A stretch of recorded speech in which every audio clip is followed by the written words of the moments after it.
Kita lanjut ke informasi berikutnya, Ustaz. Ada komunitas fotografer profesional kini marak dijumpai sepanjang Jalan Sudirman Tamrin setiap akhir pekan. Jadi mereka berjejer di trotoar jalan untuk mengabadikan momen menarik para pesepeda yang lalu lalang. Tak sekedar berburu foto cantik, namun hobi ini ternyata bisa menghasilkan rupiah. Jalan Sudirman Tamrin yang selalu diramaikan pesepeda setiap akhir pekan menjadi daya tarik para fotografer profesional untuk mendapatkan momen menarik. Mereka nampak berjejer di trotoar jalan dengan kamera dan lensa yang siap membidik objek yang dianggap menarik. Seperti yang dilakukan Joko, yang mengaku baru 1 bulan bergabung dalam komunitas potret goes. Joko memotret momen menarik para pesepeda, kemudian hasil jepretannya diedit dan diupload ke media sosialnya. Nantinya, para pesepeda yang tertarik dengan foto yang diambil akan membayarkan sejumlah uang untuk mendapatkan file yang diinginkan. Saya pegawai kantoran, Bang. Oh gitu ya? Fotografer juga sih, pegawai kantoran. Fotografer juga? Ini apa karena ini udah PHK atau gimana ngambil jalan ini? Kebetulan udah nggak kerja, Bang. Jadi ya ini bisa jadi salah satu sumber pencarian saya, Bang.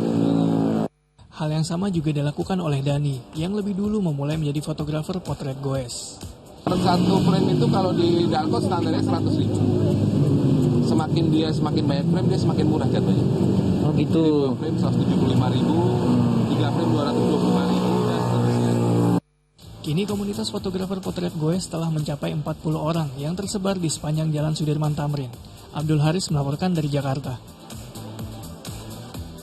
Masya Allah, beritanya hari ini menyenangkan ya Ustaz ya. Ternyata hobi yang bisa menjadi hal produktif ini bisa juga mendatangkan peluang seperti itu. Nah, kemudian bagaimana nih Ustaz, pandangan Ustaz tentang kreativitas atau hobi yang bisa juga menghasilkan seperti ini?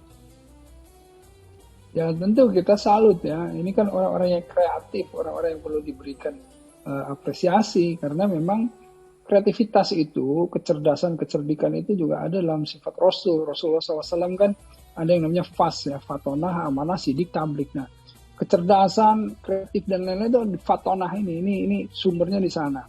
Nah, bagaimana seseorang kreatif ya, artinya ketika menghadapi sebuah permasalahan, fa inna ma'al usri yusra, inna ma'al usri yusra. Jadi ketika dia menghadapi kesulitan itu, dia juga bersama dengan itu melihat kemudahannya. Nah, jadi ketika pandemi ya, saat-saat tadi di PHK dan lain-lain kan sulit.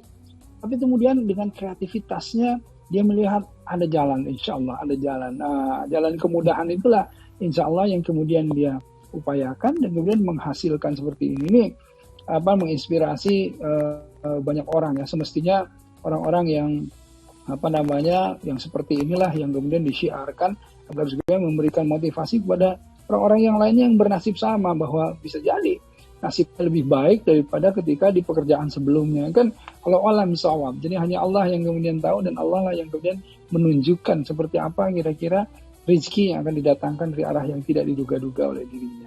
Masya Allah, betul sekali Ustaz, setuju sekali. Dan ini sekali lagi mengingatkan kita bahwa setiap ada keinginan pasti ada jalan ya Ustaz untuk memilih jalan yang tetap baik, untuk memilih jalan yang positif. Tidak seperti di berita kita di awal tadi ya Ustaz ya, memilih jalan pintas yang berujung buruk seperti itu. Alhamdulillah Ustaz, terima kasih Ustaz Erik yang sudah memberikan ilmu dan tausiahnya kepada kami dan pemirsa di rumah. Ustaz, sampai jumpa lagi insya Allah ya Ustaz. Assalamualaikum Ustaz. Baik, insya Allah. Waalaikumsalam warahmatullahi wabarakatuh.